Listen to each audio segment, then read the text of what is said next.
ಸುಮಿತ್ರಾ ಅವರೇ ನಮಸ್ಕಾರ. ನಮಸ್ತೆ ಸರ್. ವೃಷಭೇಂದ್ರ ಅವರೇ ತಮಗೂ ನಮಸ್ಕಾರ. ನಮಸ್ಕಾರ ಸರ್. ಹೇಳಿ ವೃಷಭೇಂದ್ರ ಅವರೇ, ನಿಮ್ಮ ಹುಟ್ಟೂರು? ಸಿಂಗಾನಲ್ಲೂರು ಸರ್. ನಿಮ್ಮ ತಂದೆ ತಾಯಿ? ನಮ್ಮ ತಂದೆ ಹೆಸರು ಜುಂಜುವೀರ ದೇವರು ಅಂತ, ವ್ಯವಸಾಯ ಮಾಡ್ತಾಯಿದ್ರು. ಓಕೆ. ನಮ್ಮ ತಾಯಿ ಗುರುಸಿದ್ದಮ್ಮ ಅಂತ. ಏನು ವಿಶೇಷ ನಿಮ್ಮ ತಂದೆಯ ಬೇಸಾಯದ್ದು? ತಂದೆ ಆವಾಗಿಂದನೂ ಹೆಚ್ಚಿಗೆ ರೇಷ್ಮೆ ಬೆಳೆ ಬೆಳೀತಾಯಿದ್ರು ಸರ್. ಅವಾಗೆಲ್ಲ ಹುಳು ಸಾಕ್ತಾಯಿದ್ವಿ. ಹುಳು ಸಾಕೋದ್ರ ಜೊತೆಗೆ ಅವರು ರೇಷ್ಮೆ ಮೊಟ್ಟೆ ತಯಾರಿಕೆನೂ ಕೂಡ ನಮ್ಮ ತಂದೆಯವರೇ ಮಾಡ್ತಾಯಿದ್ರು ಆ ಕಾಲದಿಂದನೂ. ಅದನ್ನೇ ನಂತರ ನಮ್ಮ ಅಣ್ಣಿಂದರು ಮುಂದುವರಿಸ್ಕೊಂಡು ಹೋದ್ರು ಸರ್. ವ್ಯವಸಾಯನೂ ಕೂಡ ಜೊತೆಗೆ ಮಾಡ್ತಾಯಿದ್ರು. ರೇಷ್ಮೆ ಪ್ರಧಾನವಾಗಿ ರೇಷ್ಮೆ. ಆವಾಗ ನಮ್ಮ ಅರ್ಧ ಜಮೀನು ರೇಷ್ಮೆನೇ ಬೆಳೀತಾ ಇದ್ವಿ. ಓಕೆ. ಎಷ್ಟು ಜಮೀನಿತ್ತು ತಂದೆಯವರಿಗೆ? ಆವಾಗ ಒಂದು 7-8 ಎಕರೆ ಇತ್ತು ಸರ್. ಹೌದಾ? ನೀವೆಷ್ಟು ಜನ ಮಕ್ಕಳು? ನಾವು 4 ಜನ ಮಕ್ಕಳು, 2 ಹೆಣ್ಣು ಮಕ್ಕಳು ಸರ್. ಒಟ್ಟು 4 ಅಥವಾ ಒಟ್ಟು 6 ಜನ? 6 ಜನ ಸರ್. ಓಕೆ. 4 ಜನ ಗಂಡು ಮಕ್ಕಳು, 2 ಹೆಣ್ಮಕ್ಳು. ನೀವೆಷ್ಟನೇವರು ವೃಷಭೇಂದ್ರ ಅವರೇ? ನಾನು 5ನೇವನು ಸರ್. ನಿಮ್ಮ ವಿದ್ಯಾಭ್ಯಾಸ? ನಮ್ಮ ವಿದ್ಯಾಭ್ಯಾಸ MA ಇನ್ ಕನ್ನಡ. ಓಕೆ. ಜೊತೆಗೆ MEd ಕೂಡ ಮಾಡಿದ್ದೀನಿ ಸರ್. ಓಹೋ. ಎಲ್ಲರೂ ಕೆಲಸದಲ್ಲಿದ್ರಾ? ಹೌದು ಸರ್. JSS ಸಂಸ್ಥೆಯಲ್ಲೇ ಕನ್ನಡ ಶಿಕ್ಷಕನಾಗಿದ್ದೆ ಸರ್. ಓಹ್, ಕನ್ನಡ ಮೇಷ್ಟ್ರು ನೀವು. ವ್ಯವಸಾಯದ ಬಗ್ಗೆ ಹೇಗೆ ಆಸಕ್ತಿ ತಮಗೆ? ನನಗೆ ಹುಟ್ಟಿನಿಂದಲೂ ವ್ಯವಸಾಯದ ಬಗ್ಗೆ ಆಸಕ್ತಿ ಸರ್. ನಾನು ಆವಾಗಲಿಂದನೂ ನಮ್ಮ ತೋಟಕ್ಕೆ ಹೋಗೋದು, ಅಲ್ಲಿ ವ್ಯವಸಾಯ ಚಟುವಟಿಕೆಗಳು ಏನಿದ್ರು ಅದರಲ್ಲಿ ಪಾಲ್ಗೊಳ್ತಾ ಇದ್ದೆ. ನಮ್ಮ ಅಣ್ಣಿಂದರು ಅವರು ವ್ಯವಸಾಯ ಮಾಡುವಾಗ, ನೀರು ಕಟ್ಟುವಾಗ, ಉಳುಮೆ ಮಾಡುವಾಗಲೂ ಕೂಡ ಅವ್ರ ಜೊತೆಗೆ ತಿರುಗಾಡೋದು, ಏನೋ ಒಂಥರ ಆಸಕ್ತಿ ಆವಾಗಲಿಂದ ಇತ್ತು ಸರ್. ನಾವು ಓದುವಾಗಲೂ ಬೆಳಿಗ್ಗೆ 8 ಗಂಟೆವರೆಗೆ ಅದನ್ನು ಮುಗಿಸ್ಬಿಟ್ಟು ಡಿಗ್ರಿ ಮಾಡುವಾಗಲೂ ಕೊಳ್ಳೆಗಾಲಕ್ಕೆ ಹೋಗ್ಬೇಕಾದ್ರೆ ನಂತರ ನಾವು ಕಾಲೇಜ್ಗೆ ಹೋಗ್ತಾಯಿದ್ದೆ ಊಟ ಮಾಡ್ಕೊಂಡು. ಎಲ್ಲಿ ಓದಿತ್ತಾವು? PUC ವರೆಗೂ ನಮ್ಮೂರಿನಲ್ಲಿ ಓದಿದ್ದು. ಜೂನಿಯರ್ ಕಾಲೇಜ್ ಕೂಡ ಇತ್ತು, ಇವಾಗಿಲ್ಲ. PUC ನಂತರ ಡಿಗ್ರಿ ಕೊಳ್ಳೇಗಾಲದಲ್ಲಿ ಮಾಡಿದ್ವಿ. ಆ ನಂತರ BEd MA ಇವೆಲ್ಲ ಮೈಸೂರಲ್ಲಿ ಮಾಡಿದ್ವಿ. ನಮ್ಮ ಕನ್ನಡದ ಹೊರನಟ ಡಾಕ್ಟರ್ ರಾಜ್ಕುಮಾರ್ ಅವರ ತಂದೆ ಊರು? ಹೌದು ಸರ್. ಸಿಂಗಾನಲ್ಲೂರು ಪುಟ್ಟಸ್ವಾಮಯ್ಯ ಅಂತ, ಅವರು ಅವ್ರ ತಂದೆ.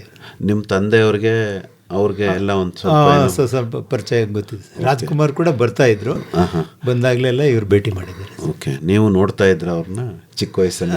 ಅದೇ ಚಿಕ್ಕ ವಯಸ್ಸಲ್ಲಿ ನೋಡ್ತಾ ಇದ್ದೆ. ಹೌದಾ? ಬರ್ತಾ ಇದ್ರು, ಬಂದು ದೇವಸ್ಥಾನಕ್ಕೆ ಬಂದು ಪೂಜೆ ಮಾಡಿಸ್ಕೊಂಡು. ನಮ್ಮೂರ ಹತ್ರ ಬೂದ್ಬಾಳು ಅಂತಿದೆ, ವೆಂಕಟರಮಣ ಸ್ವಾಮಿ, ಅಲ್ಲಿಗೆ ಅವರು ಮನೆ ದೇವರು, ಅಲ್ಲಿಗೂ ಕೂಡ ಹೋಗಿ ಬರ್ತಾ ಇದ್ರು ಸರ್. ಅಂದ್ರೆ ಅವರು ತುಂಬಾ ನಾಟಕಗಳನ್ನೇನೋ ಮಾಡ್ತಾ ಇದ್ರಂತೆ? ಹೌದು ಸರ್. ಹೌದು ಸರ್. ಅಂದ್ರೆ ನಿಮ್ಮೂರಲ್ಲಿ ನಾಟಕದ ಕಲೆ ಇತ್ತ ತುಂಬಾ? ಇದೆ ಸರ್, ಇದೆ ಸರ್. ನಿಮ್ಮ ತಂದೆಯವ್ರಿಗೆ ಏನಾದರೂ ಹವ್ಯಾಸ ಇತ್ತ ನಾಟಕದ್ದು?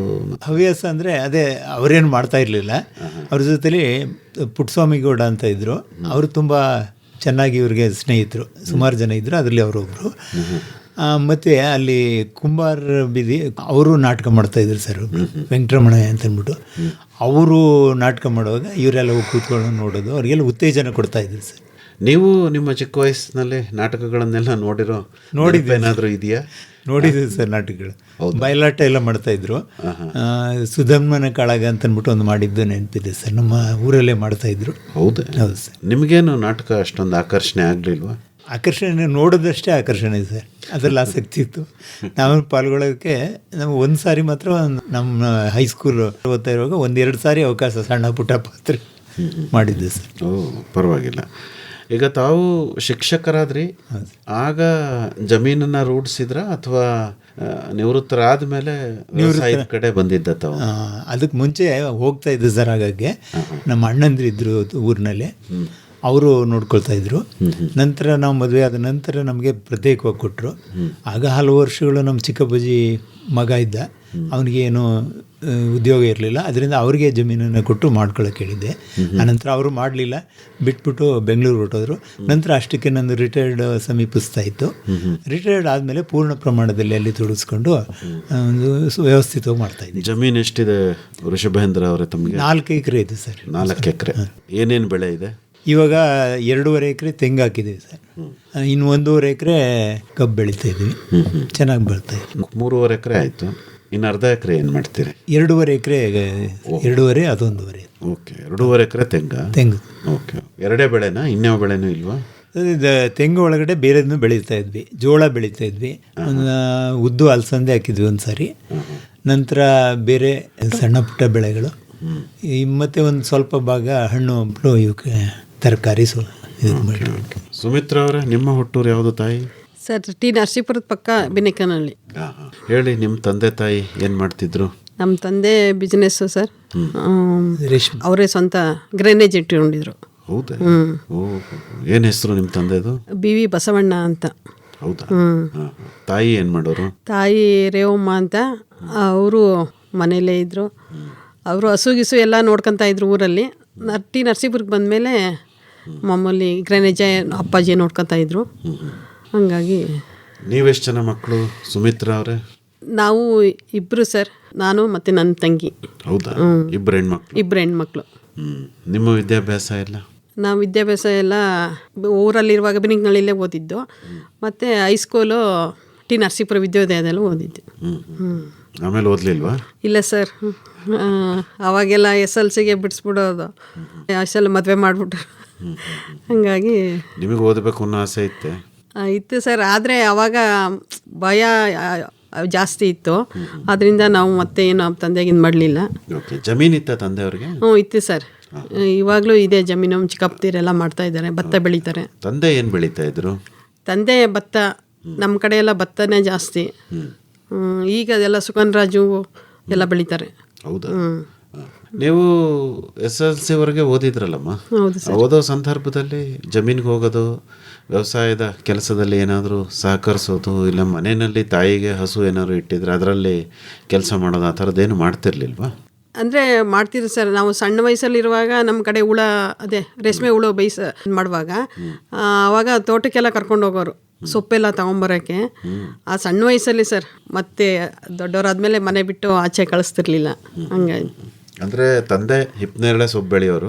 ಬೆಳೆಯೋರು. ಮತ್ತೆ ಗ್ರೈನೇಜ್ ಇಟ್ಕೊಂಡು ರೇಷ್ಮೆ ಮೊಟ್ಟೆ ಮಾಡಿ. ಅದ್ರ ಬಗ್ಗೆನೂ ಆಸಕ್ತಿ ಬೆಳಿಲಿಲ್ವಾ ತಮಗೆ? ಮೊಟ್ಟೆ ಹೇಗೆ ಮಾಡ್ತಾರೆ? ಅದೆಲ್ಲ ಇದೆ ಸರ್. ನಾವೇ ಆಳ್ಗಳು ಇಟ್ಕೊಂಡು ಅದೇ ಬಿಲ್ಡಿಂಗಲ್ಲಿ ನಮ್ಮ ಮನೇಲೇ ಎಲ್ಲ ತಯಾರು ಮಾಡ್ತಿದ್ದು. ಅದೆಲ್ಲ ನಾವು ನೋಡ್ಕೊತಾ ಇದ್ವಿ. ನಮ್ಮ ತಂದೆ ಬಿಟ್ಟು ಹೋದರೆ ಬಂದವ್ರಿಗೆ, ರೈತರಿಗೆ ಅದನ್ನು ಮಾರಾಟ ಮಾಡೋಕ್ಕೆ ನಾವೇ ಕೊಡ್ತಾ ಇದ್ದೆ, ಎಲ್ಲ ಮಾಡ್ತಾ ಇದ್ದೆ. ಶೀಟಲ್ಲಿ ಮೊಟ್ಟೆ ಮಾಡ್ತಾ ಇದ್ದೆ? ಹೌದು ಸರ್. ಇಲ್ಲ ಸೀಟಲ್ಲಿ ಪೇಪರ್ಸ್ ಮೊಟ್ಟೆ ಮಾಡ್ತಾ ಇದ್ದು. ಅದೆಲ್ಲ ಗೊತ್ತಾ ನಿಮ್ಗೆ? ಗೊತ್ತು ಸರ್. ಚಿಟ್ಟೆ ಬಿಡೋದು, ಚಿಟ್ಟೆ ತೆಗೆಯೋದು, ಅದೆಲ್ಲ ನಮ್ಮ ಮನೇಲೆ ಆಳ್ಗಳು ಇಟ್ಕೊಂಡು ನಮ್ಮ ತಂದೆನೇ ಮಾಡ್ತಾ ಇದ್ದೆ. ಅದು ಅದೆಲ್ಲ ಕಷ್ಟ ಅಂತೇನು ಅನ್ನಿಸ್ತಾ ಇರ್ಲಿಲ್ವಾ ನಿಮ್ಗೆ? ಇಲ್ಲ ಸರ್. ಅದು ಅಂದರೆ ಪಕ್ಕದ ಬಿಲ್ಡಿಂಗ್ ಇತ್ತು, ಎಲ್ಲ ಮಾಡೋರು, ಮನೆಗೆ ತಂದು ಇಡೋರು. ಯಾರು ಬಂದರೆ ರೈತರಿಗೆ ಕೊಡಮ್ಮ ಅಂತೆಲ್ಲ ಹೇಳೋರು, ಕೊಡ್ತಾ ಇದ್ವಿ. ಚೆನ್ನಾಗಿ ನಡೀತಿತ್ತು ಸರ್. ಏನು ರೇಟಿಗೆ ಮಾರ್ತಿದ್ರಿ ಅಂತ ಏನಾದರೂ ನೆನಪಿದೆಯಾ? 100 ಮೊಟ್ಟೆಗೆ ಏನು ರೇಟ್ ಇತ್ತು ಅವಾಗ? ಇತ್ತು ಸರ್. ಒಂದೊಂದು ಸರಿ ಚೆನ್ನಾಗೇ ಲಾಭ ಸಿಗೋದು. ಅದು ಒಂದೊಂದು ಸರಿ 100 ಮೊಟ್ಟೆಗೆ 300 ರೂಪಾಯಿ, 400 ರೂಪಾಯಿ ಇರೋದು. ಒಂದೊಂದು ಸರಿ 100 ರೂಪಾಯಿನೂ ಇರೋದು, 50 ರೂಪಾಯಿಗೂ ಇರೋದು. ಅಂದರೆ ನಮ್ಮ ತಂದೆ ಮಾಡಿರೋದು, ನಮ್ಮ ಇದುವರೆಗೂ ನಮ್ಮದು ಪ್ರಾಪರ್ಟಿ ಏನು ಮಾಡಿದ್ರು ನಮ್ಮ ತಂದೆ, ನಾವು ಅದರಿಂದನೇ ಚೆನ್ನಾಗಿ ಇಂಪ್ರೂವ್ ಆಗಿರೋದು ಸರ್. ಅಲ್ವಾ? ನಿಮ್ಮ ತಂದೆ ಯಾವತ್ತು ರೇಷ್ಮೆ ಹುಳ ಸಾಕ್ಲಿಲ್ವಾ? ಬರೀ ಮೊಟ್ಟೆ ಮಾಡಿ ಬೇರೆಯವ್ರಿಗೆ ಕೊಟ್ರಷ್ಟೇನಾ? ಇಲ್ಲ ಸರ್. ಊರಲ್ಲಿರುವಾಗ ಅದು ಮಾಡ್ತಾ ಇದ್ವಿ. ರೇಷ್ಮೆ ಹುಳನೂ ಮಾಡ್ತಾ ಇದ್ರು. ಅದನ್ನ ಚಂದ್ರಿಕೆ ಅದಕ್ಕೆ ಬಿಡೋದು, ಅದೆಲ್ಲ ನಮ್ಮ ಮನೇಲಿ ನಡೆದಿದೆ ಸರ್. ನೋಡಿದ್ದೀವಿ, ಅದೆಲ್ಲ ನೋಡಿದ್ದೀವಿ. ನೋಡಿದಿರಷ್ಟೇ, ಮಾಡಿಲ್ಲ? ಏನು ಮಾಡಿದ್ದೀವಿ ಸರ್. ಅದು ಗೂಡು ಬಿಡಿಸೋದು, ಹುಳಿಗೆ ಸೊಪ್ಪು ಹಾಕೋದು, ಇವಾಗ ನಂಗೆಲ್ಲ ಅವಾಗೆಲ್ಲ ಕಟ್ ಮಾಡೋದು. ನಮ್ಮ ತಾಯಿ, ನಮ್ಮ ದೊಡ್ಡಮ್ಮ ಎಲ್ಲ ಸಣ್ಣ ಮರಿಗೆ ಸಣ್ಣದಾಗಿ ಕಟ್ ಮಾಡೋದು, ಅದೆಲ್ಲ ನೋಡಿದ್ವಿ ಸರ್. ಮಾಡಿದ್ವಿ ನಾವು. ಅಂದ್ರೆ ತಟ್ಟೆನಲ್ಲಿಟ್ಟು ಹುಳ ಆವಾಗ ಮಾಡ್ತಿದ್ದು. ಹೌದು ಅಲ್ವಾ? ಹೌದು ಸರ್. ಅಂದ್ರೆ ಶಾಲೆಗೂ ಹೋಗ್ಬೇಕು, ಮನೇಲಿ ಕೆಲಸನೂ ಮಾಡ್ಬೇಕು. ಹಸುಗಳೇನಾದ್ರು ಇದ್ವು ಮನೆಯಲ್ಲಿ? ಇದು ಇತ್ತು ಸರ್. ಎಷ್ಟು ಹಸುಗಳು ಇಟ್ಕೊಂಡಿದ್ರು? ಒಂದು ಅದೇ ತುಂಬ ಒಂದು 10-12 ಹಸು ಇತ್ತು ಸರ್. ಬೆಳಗ್ಗೆ ಒಂದು ಟೈಮು ಒಂದು 20-30 ಲೀಟ್ರ್ ಹಾಲು ಹಾಕೋರು, ಸಂಜೆಗೂ ಅಷ್ಟು ಹಾಲು ಹಾಕ್ತಿದ್ರು. ನಮ್ಮದು ದೊಡ್ಡ ಫ್ಯಾಮಿಲಿ ಸರ್. ನಮ್ಮ ದೊಡ್ಡಪ್ಪ, ಚಿಕ್ಕಪ್ಪ, ನಮ್ಮ ತಾಯಿ, ಎಲ್ಲರೂ ಮಕ್ಕಳು, ನಮ್ಮ ದೊಡ್ಡಪ್ಪನ ಮಕ್ಕಳು, ಹಂಗೆ ಎಲ್ಲರೂ ಇದ್ದು. ನಮ್ಮ ಅಜ್ಜಿ ಒಬ್ರು ಇದ್ರು ಸರ್. ಅಜ್ಜಿ ಹೇಳ್ದಂಗೆ ನಮ್ಮ ಮನೇಲಿ ನಡೀತಾ ಇತ್ತು. ಓ, ಏನು ಅಜ್ಜಿ ಹೆಸರು? ಬಸಮ್ಮ ಅಂತ. ಅವರೇ ಮನೆಯ ಮುಖ್ಯಸ್ಥರು? ಹೌದು ಸರ್. ಭಾರಿ ತುಂಬ ಸ್ಟ್ರಿಕ್ಟ್ ಅಜ್ಜಿ. ಹಿಂಗೆ ಎಷ್ಟು ಜನಕ್ಕೆ ಹಿಂಗೆ ಮಾಡಬೇಕು ಅಂದರೆ ಹಂಗೆ. ನಮ್ಮ ತಾಯಿ ಆದರೂ, ನಮ್ಮ ದೊಡ್ಡಮ್ಮ ಆದರೂ ಹಿಂಗೆ ಒಂದೊಂದು ಟೈಮಿಗೆ ಒಬ್ಬೊಬ್ಬರಿಗೆ ನೇಮಿಸ್ತಾ ಇದ್ರು. ಒಬ್ಬೊಬ್ಬರೇ ಹಸು ಹಾಲು ಕರಿಬೇಕಾದ್ರೆ 20-30 ಲೀಟ್ರು ಕಷ್ಟ ಆಗುತ್ತೆ ಅಂತ ಬೆಳಗ್ಗೆ ಒಬ್ರಿಗೆ, ಸಂಜೆ ಒಬ್ರಿಗೆ. ನಮ್ಗಳಿಗೂ ಅಷ್ಟೇ, ಸ್ಕೂಲ್ಗೆ ಹೋಗೋ ಮುಂಚೆ ಹಿಂಗೆ ಇಷ್ಟು ಹೋಗಿ ಕೆಲಸ ಮಾಡಿ ಬರಬೇಕು. ಹಂಗೆ ನಮ್ಮ ಅಜ್ಜಿ ಇರುವಾಗ ಚೆನ್ನಾಗಿ ನಡೀತು ಸರ್. ಅಂತ ಅಜ್ಜಿ ಇರಬೇಕಲ್ವ ಎಲ್ಲ ಮನೆಯಲ್ಲಿ? ಹೌದು ಸರ್. ಅಲ್ವಾ? ಹೌದು. ನಿಮಗಾಗ ಅನ್ಸಲ್ವೇ? ಅಂದರೆ ಬೆಳಗಾಗೆದ್ದು ಎಲ್ಲರಿಗೂ ಕೆಲಸ ಹಂಚೋರು ಅಜ್ಜಿ. ಹಂಚೋರು. ಹೌದು. ಅಜ್ಜಿ ಏನು ಕೆಲಸ ಮಾಡೋರು? ಅಜ್ಜಿ ಇದೆ ಸರ್ ಅವರ ವಿಚಾರಣೆ. ಮೇಲ್ವಿಚಾರಣೆ ಅಂದರೆ ಅವ್ರು ವಯಸ್ಸಲ್ಲಿರುವಾಗ ನಮ್ಗೆ ವಯಸ್ಸಾದ ಮೇಲಿಂದ ಎಲ್ಲಿ ಒಂದು ಹಿಂಗೆ ರೇಷ್ಮೆ ಹುಳು ಬೆಳೆದಾದ್ಮೇಲೆ ಆ ಗೂಡು ಎಲ್ಲ ಮಾರಾದ್ಮೇಲೆ ಆ ಮಕ್ಕಳನ್ನ ಕರ್ಕೊಂಡೋಗಿ ನರಸೀಪುರದಲ್ಲಿ ಫಿಲಮ್ ಕರ್ಕೊಂಡು ಹೋಗೋರು ಸರ್. ನೋಡಿದ್ರೆ ಅಜ್ಜಿ ಜೊತೆನೇ ನಾವು ಹೋಗ್ಬೇಕು. ಆಮೇಲೆ ದೊಡ್ಡವರಿಗೆ ಒಂದು ಟೈಮ್ ಕೊಡೋರು, ನೀವು ಹೋಗಿ ಬನ್ನಿ ಅಂತ. ಹೌದಾ? ಅಜ್ಜಿ ಹಂಗೆ ಚೆನ್ನಾಗಿ ನೋಡ್ಕೊತಾ ಇದ್ರು. ಯಾವ್ಯಾವ ಸಿನಿಮಾ ನೋಡಿದ್ರಿ ಅಜ್ಜಿ ಜೊತೆ? ಅವೆಲ್ಲ ರಾಜ್ಕುಮಾರ್ ಫಿಲಮ್ಗಳು, ಹಳೆ ಫಿಲಮ್ಗಳು ಸರ್. ಇವಾಗ ನೆನ್ಸ್ಕೊತಾ ಇದ್ದೀವಿ. ಇವಾಗ ನಮ್ಮ ಮಕ್ಕಳು ನಮ್ಮ ಜೊತೆ ಬರೋಲ್ಲ. ಆವಾಗ ನಮ್ಮ ಅಜ್ಜಿ ಜೊತೆ ನಾವೆಲ್ಲ ಹೋಗ್ತಾ ಇದ್ವಿ. ಆಗ ಹೋದ್ರೆ ಏನೇನು ಸರ್, ಕಡಲೆಪುರಿ ಕೊಟ್ಟು ತಗೊಂಬಿಡೋದು, ಎಲ್ಲರಿಗೂ ಅಷ್ಟು ಕಡಲೆಪುರಿ ಕೊಡೋದು, ಅದು ತಿನ್ಕೊಂಡು ನಿಜವಾಗ್ಲೂ ಅವೆಲ್ಲ ನೆನ್ಸ್ಕೊಂಡ್ರೆ ಖುಷಿ ಅನಿಸುತ್ತೆ. ಏನು ಟೆಂಟಾ ಅಥವಾ ಥಿಯೇಟ್ರಾ? ಯಾವ ಟಾಕೀಸ್ ಸರ್. ಟಾಕೀಸ್. ಏನು ಹೆಸರು ಟಾಕೀಸ್ದು? ಭಗವಾನ್ ಮುರುಗನ್ ಅಂತ ಇದೆ ಸರ್. ಇವಾಗಲೂ ಟಿ ನರಸೀಪುರದಲ್ಲಿದೆ. ಪರವಾಗಿಲ್ಲ. ಏನು ಗಾಡಿ ಕಟ್ಕೊಂಡು ಹೋಗೋರ ಸಿನಿಮಾ ನೋಡೋಕ್ಕೆ? ಅಂದರೆ ನಮ್ಮೂರು ಬಿನಿಕ್ನಳ್ಳಿಗೂ ಮತ್ತು ಟಿ ನರಸೀಪುರಕ್ಕೂ 3 ಕಿಲೋಮೀಟ್ರ್ ಸರ್. ಒಂದೊಂದ್ಸರಿ ನಡ್ಕೊಂಡೇ ಹೋಗೋದು, ನಡ್ಕೊಂಡೇ ಬರೋದು ಸರ್. ಏನೋ ಖುಷಿ ಅಲ್ಲ. ನಮ್ಮ ಅತ್ತೆ ಮಗ ಒಬ್ಬನು, ಸೋದರತ್ತೆ ಮಗ ಒಬ್ಬರು ಇದ್ದ, ಪ್ರಸಾದ್ ಅಂತ. ಅವ್ನು ನಮ್ಮನೇಲೇ ಓದ್ತಿದ್ದ. ಅವನು ನಮ್ಮ ದೊಡ್ಡಪ್ಪನ ಮಕ್ಕಳು, ನಾವೆಲ್ಲರೂ ಸೇರಿ ಒಟ್ಟಿಗೆ ಒಂದು 5-6 ಜನ ಕರ್ಕೊಂಡು ಹೋಗೋರು ಸರ್. ನೋಡಿದ್ರ? ಅಜ್ಜಿನೂ ನೋಡೋರ ಫಿಲಮ್? ಅಜ್ಜಿನೂ ನೋಡೋರು ಸರ್. ಹಾಗೇನು ಸೀಟ್ ಸಿಗಿರ್ಲಿಲ್ಲ ಅಂದ್ರೆ ಮುಂದ್ಗಡೆ ಖಾಲಿ ಜಾಗ ಇರುತ್ತಲ್ಲ ಸರ್, ಅಲ್ಲೇ ಕೂತ್ಕೊಂಡು ನೋಡೋದು. ನೆಲದಲ್ಲಿ ಬಿಡಿ, ಅದೇ ಒಂದು ಮಜಾ. ಹೌದು ಸರ್. ವೃಷಭೇಂದ್ರ ಅವರೇ, ಈಗ ನಿಮ್ಮ ತಂದೆಯವರು ಹಾಕಿದ್ದೇನ ತೆಂಗು ಅಥವಾ ತಾವು ಹಾಕಿದ್ರ? ಇವಾಗ ನಾನು ಹಾಕಿರೋದು ಹಳೇದು ಇದೆ ಸರ್. ಅವ್ರು ಹಾಕಿದ್ದದು ಸುಮಾರು ಈಗ ಒಂದು 20 ಗಿಡ ಇದ್ದಾವೆ. ಮಧ್ಯಂತರದಲ್ಲಿ ಅಂದರೆ ಸುಮಾರು ನಮ್ಮ 70-75 ಇಸ್ವಿಲಿ ಹಾಕಿದ್ದದು ಅವು ಒಂದು 30 ಗಿಡ ಇದ್ದಾವೆ. ಈಗ ನಾನು 108 ಸಸಿ ಹಾಕಿಸ್ತೆ 2.5 ಎಕರೆಗೆ. ಅದೇನು ತೆಂಗಿನ ತೋಟನೇ ಮಾಡಬೇಕು ಅನ್ನೋ ಆಸೆ ತಮಗೆ? ಮಾಡಬೇಕು ಅನ್ನೋದು ಅದು ಶಾಶ್ವತವಾಗಿ ಮುಂದಿನ ಪೀಳಿಗೆಗೂ ಬರುತ್ತೆ ಅಂತಕ್ಕಂಥ ಉದ್ದೇಶ ಸರ್. ಹೌದಾ? ಈಗ ಅಷ್ಟೇ ಮಾಡಿಬಿಟ್ಬಿಟ್ರೆ ಮುಂದೆ ನಮ್ಮ ಮಕ್ಕಳು ಮಾಡ್ತಾರೋ ಇಲ್ವೋ, ಇದಾದರೆ ಒಂದು ರೀತಿ ಹೇಗೋ ಒಂದು ನಿಭಾಯಿಸ್ಕೊಂಡು ಹೋಗ್ತಾರೆ. ಅದರಿಂದ ಮುಂದಿನ ಪೀಳಿಗೆಗೂ ಇದು ಹೇಗೋ ಏನು ಮಾಡದಿದ್ರೂ ಕೊನೆ ಪಕ್ಷ ಅದು ಕಲ್ಪವೃಕ್ಷ ಯಾವತ್ತೂ ಕೈ ಬಿಡೋದಿಲ್ಲ ನಮ್ಮನ್ನು. ಅದನ್ನು ಸುಲಭವಾಗಿ ನಿರ್ವಹಿಸ್ಕೊಂಡು ಹೋಗ್ಬೋದು ಅನ್ನೋ ದೃಷ್ಟಿಯಿಂದ ಸರ್. ಓಕೆ. ಈಗ ನೀವೇ ತೋಟ ಅಭಿವೃದ್ಧಿ ಮಾಡಿದ್ರಲ್ಲ, ನಿಮ್ಮ ತಂದೆಯವರು ಯಾವ ತರಹ ತೋಟ ಮಾಡ್ತಾಯಿದ್ರು, ಹೇಗೆ ಅದರ ನಿರ್ವಹಣೆ ಮಾಡ್ತಾಯಿದ್ರು ಅನ್ನೋದು ತಿಳ್ಕೊಂಡಿದ್ದೀರಾ? ತಿಳ್ಕೊಂಡಿದ್ದೀವಿ ಸರ್. ಅಂದರೆ ಏನಾಗೋಯ್ತು ಅಂದರೆ ನಮ್ಮ ತಂದೆ ಸುಮಾರು 60 ವಯಸ್ಸು ಮುಂಚೆನೇ ಅವ್ರಿಗೆ ಕಣ್ಣು ಕಳ್ಕೊಂಬಿಟ್ರು ಸರ್. ನರಗಳು ವೀಕ್ ಆಗಿಬಿಟ್ಟು ಕಣ್ಣು ಕಾಣ್ತಾ ಇರಲಿಲ್ಲ. ಹಾಗಾಗಿ ನನಗೆ ಸ್ವಲ್ಪ ನೆನಪು. ಜೊತೆಯಲ್ಲಿ ಕರ್ಕೊಂಡೋಗಿದ್ದಾರೆ. ನಾವು ಹಸುಗಳನ್ನು ಈ ಬಾಳ್ಗುಣಸೆ ಅಂತಿದೆ ಚಿಕ್ಕಲ್ಲೂರು ಪಕ್ಕ, ಅಲ್ಲಿ ಬಿಡ್ತಾಯಿದ್ರು ಹಸುಗಳನ್ನು. ಅಲ್ಲಿ ಜೊತೇಲಿ ಕರ್ಕೊಂಡು ಹೋಗ್ತಾಯಿದ್ರು.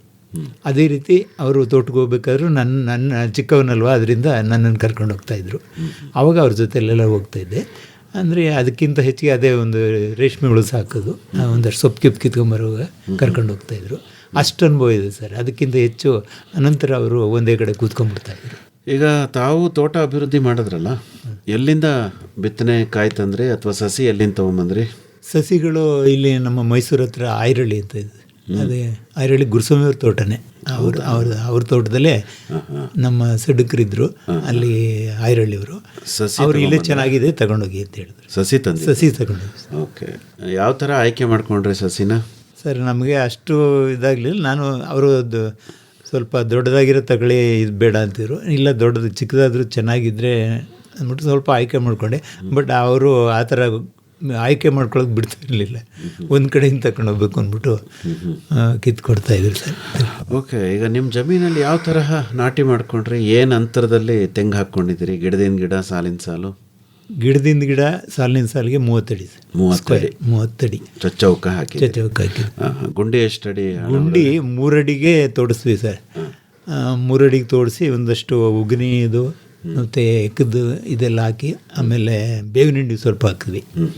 ಅದು ಹಾಕ್ಬಿಟ್ಟು ಆಮೇಲೆ ಅದ್ರ ಮೇಲೆ ಒಂದಷ್ಟು ಇದು ಗೆದ್ದಲು ಪೌಡ್ರು ಅಂತಂತೇನೋ ಕೊಟ್ಟಿದ್ರು. ಅದು ಹಾಕ್ಬಿಟ್ಟು ಆಮೇಲೆ ನೆಟ್ವಿ ಸರ್. ಆದರೂ ನಾವು ಸ್ವಲ್ಪ ಆ ಕಡೆ ಈ ಕಡೆ ಗಮನಿಸ ಮನೆ ಕಟ್ಟಿಸ್ತಾ ಇದ್ದೆ ಅವಾಗ.